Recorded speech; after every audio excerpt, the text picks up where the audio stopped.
Is luxury done? Is it completely irrelevant for today's climate? And do I have any luxury items I'm interested in at the moment? Let's have a little chat. Hey guys, welcome or welcome back. Today we're going to discuss the topic of is luxury completely done? I know there are already so many YouTube videos out there discussing the topic. I've been wanting to chat about this for the longest time with you guys. I am quite late to the game, but I still wanted to contribute my 2 cents on the subject matter. So what in the world is happening with luxury at the moment? It just seems to be completely disintegrating. The hype of luxury shopping in general is really dying down at the moment, and the luxury community on social media is kind of going through a strange time. I think that there are a number of factors that are contributing to this phenomenon at the moment. Do I think it is going to be permanent? I don't think so. Luxury is always going to have its place, whether or not it's super popular or less popular, it's always gonna be around. But I think we are in it for a long luxury recession, if you will call it that. A lot of people are turning away from luxury shopping at the moment, and I have to say I am definitely less interested in luxury shopping at the moment. I'm not saying that I'm not interested in anything. As I'll discuss towards the end of the video, there are still a few items that I am really interested in, and I'll let you guys know what items I'm lusting after at the moment. But in general, I have much less interest in luxury shopping. So let's get the obvious out of the way first. The economy is not doing well at all. The cost of living is at all-time high. Interest rates are high. We're paying so much more for our mortgage if we have one. It's just been crazy. So a lot of us have less disposable income that we used to be able to spend on these luxury shopping. So that is probably one of the number one reasons contributing to the luxury shopping hype dying down, coupled with the insane price increases on most designer bags and items in the last couple of years. Whilst the quality seems to be declining all the time, it is definitely something that is turning us off spending thousands of dollars on these items. And of course, we can't forget the scandal that is happening around subcontracting companies that supply goods to luxury brands such as Dior and Armani. These subcontracting companies are under investigation for mistreating their workers, exploiting their workers, and basically running these factories under sweatshop conditions. So I think it'll take a long time before we actually get to the bottom of it, and for us to find out whether or not these factories will make improvements and comply with the laws. We don't know much yet, but one thing is for sure, all of this is confusing us as luxury consumers, because the least we expected of these luxury houses was for them to provide proper paying jobs to their employees, whether they're directly hired by the company or employees of the subcontracting companies that they work with. One argument that we always had for choosing high-end designer brands over fast fashion was that at least we can be a little more rest assured that they will have higher ethical standards, because let's be frank, they can afford to pay their workers properly. But now that this whole scandal has surfaced, I'm sure it's not just Armani and Dior. There are probably a ton of other designer brands that are kind of doing the same thing. It'll be pretty naive for us to think that it is just Dior doing this. All of this has confused us as luxury consumers. What were we really paying for? Yes, the items and the bags seem to have better quality than a high street bag. Yes, we can see that, but we are also paying, say, $5,000 as opposed to $100. So when we are paying like $4,900 more, we expected them to have higher ethical standards. We don't know the whole truth, but all of this is still confusing us. What are we really paying for? To add to that, we have seen a few cases where luxury influencers, YouTubers, Instagrammers were victims of robbery in the recent years, starting from the big one. Tamara had her house robbed while she was out for a couple of hours in the evening. Basically, her whole luxury collection was stolen, and I think the value amounted to something like $600,000. I cannot remember off the top of my head, but it was a huge thing on social media at the time. And more recently, I remember watching a video from Josui Lu. She got robbed while she was traveling in Italy, just before or after her wedding, I can't remember. And she lost quite a number of Chanel bags and some beautiful shoes that would amount to be quite a decent amount of money. She actually tracked down a couple of her bags. They were with a consignment store based in the Philippines. They appeared to be helping her, but then they weren't really helpful in the end. I think they demanded money for her to get her bags back. So I don't exactly know what she is up to at the moment. And I am sure these robberies have been going on for years and years. It's not just a new phenomenon, but with the world how it nowadays, how the world is so connected with the internet and social media, we just get to know about these incidences more readily than back in the day when the world wasn't so readily connected. So all of these robberies and crimes make us also, well, at least make me also feel like these luxury possessions, are they just complicating my life more? Are they giving me more to worry about? If I simply didn't own any of these nice things, it'll just be one huge less worry to deal with in my life. So for me personally, at least, all of these factors together are probably the reason why I have been a little bit deflated about luxury in the recent months. And let's not forget, a lot of us have also shopped a lot during the pandemic, during the lockdown, if we were still working, but we had nowhere else to spend our money on, like traveling and going out. So the stuff that we used to do, we couldn't do all of that. And I'm sure a lot of us used those extra funds to buy us a few nice luxury things. So I also feel that compared to before the pandemic, now a lot of people probably have a bigger collection, and we are somewhat at a point in time where we feel like we've had our really good time with our luxury shopping and we are okay to slow down in general anyway. So I'm going to talk a little bit about me now. Does this mean that I am not going to luxury shop for the foreseeable future? Probably not. As you could probably already tell, I do have a few things on my wish list at the moment, but my interest has definitely shifted. So the first category of items that I was never interested in that I am more and more interested in lately are vintage items. I was always one to prefer shopping directly from the boutique, and I was less interested in getting things pre-loved, much less vintage. But I've really come to take a big interest in the vintage luxury market. I can see some really great benefits to shopping pre-owned vintage pieces. One is their quality used to be so much better. Things were not as mass-produced, things were less commercialized. Luxury really felt like luxury back in the day. And two, it's good for the environment, circular economy. Luxury lovers are recycling our items rather than chucking them or buying new from the store. And of course, the savings are great. I am sure all of you are already aware, but luxury resale market is a total buyer's market at the moment.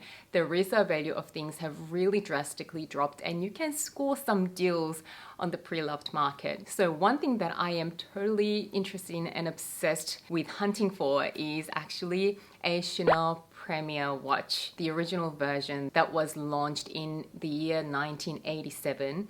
And I am going to reveal something here that I've never revealed, but 1987 is actually my birth year. I was born in December of 1987, and when I noticed that those original watches have 1987 engraved at the back of the watch face, I was like, I really want one of those. And it is a beautiful bracelet-like watch. You guys know I'm not a huge watch person, but I do like watches that look a little bit more like a bracelet, like a jewelry piece, like my Cartier Panthea watch. I am obsessed with the Chanel Premier watch.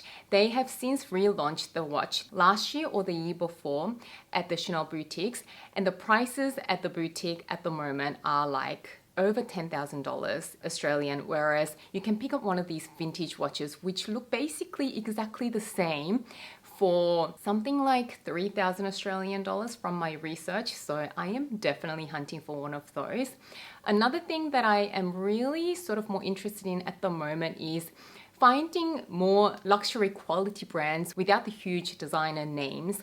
You guys know that I recently added a Atelier's August crossbody bag that I've been absolutely loving using. The quality is amazing. The price is so reasonable. I think it's like $480 US. And you just get that experience of a nice quality bag that is made so well that'll actually last you for years and years and years. I also have been enjoying my Demilia Vancouver bag in that off-white color. It's another stunning bag, really top quality. Just a couple of years ago, I have to say I wasn't that interested in this sort of more contemporary brands. I was a little bit of a bag snob. I was only interested in the big names like Hermes, Chanel, Dior, Louis Vuitton. But lately, I've really opened my eyes to these more contemporary designer brands, and they are just so much more fun to shop.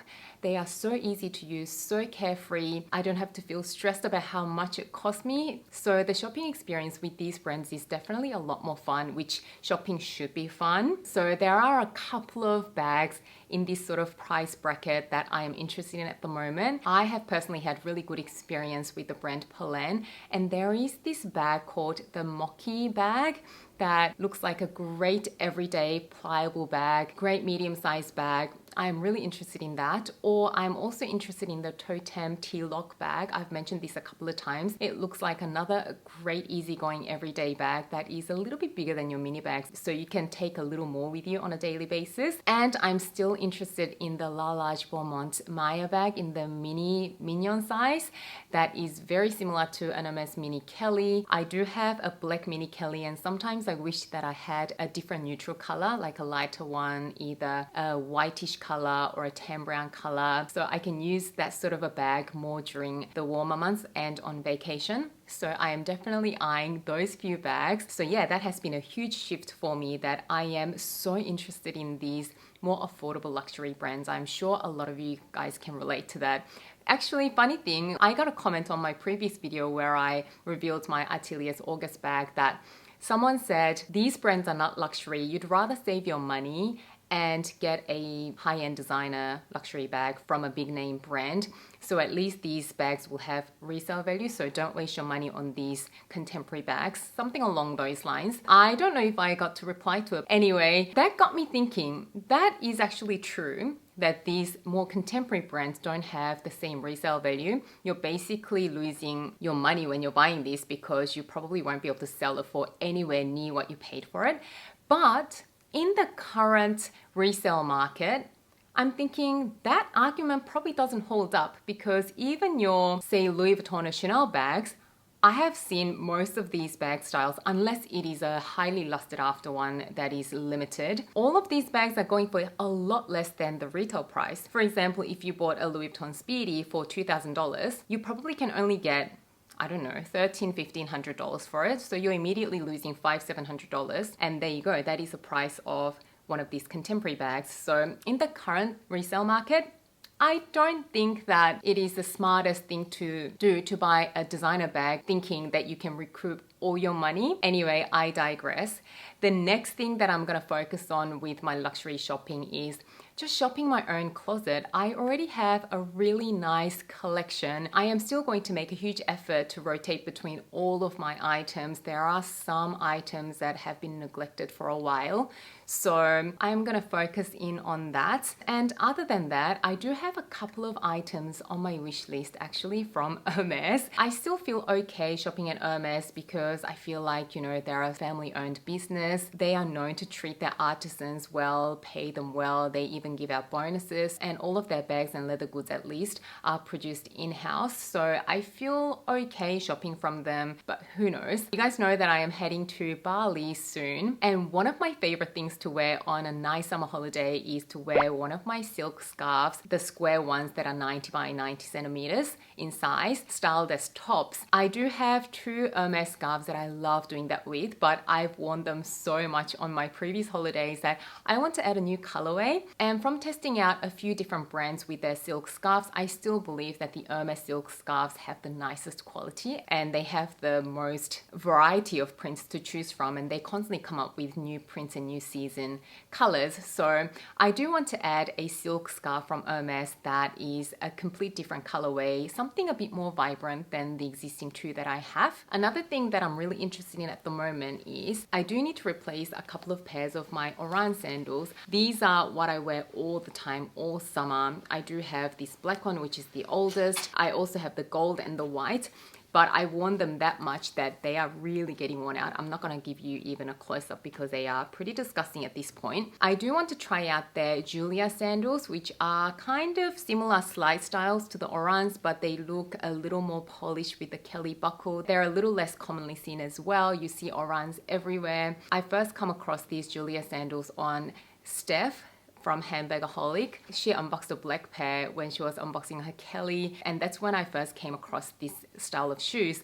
So I'm definitely interested in these, but I do feel I still have a little bit of life left in my Oran sandals, so no rush there. For this summer holiday to Bali, I'm still going to take my Oran sandals, but when summer rolls around here in Sydney towards the end of the year, I am definitely going to look into those. And that's basically all I have on my wish list at the moment. Not a lot, and I'm definitely not in any rush to buy any of these, except maybe the scarf, because I'd love to take a vibrant colored scarf with me to Bali. So yes, this was my rambly video on how I feel about luxury shopping at the moment and what are some of the items that I still have on my wish list. Do share with me what you think about this whole situation, and if you still have any items on your luxury wish list, I'd love to know.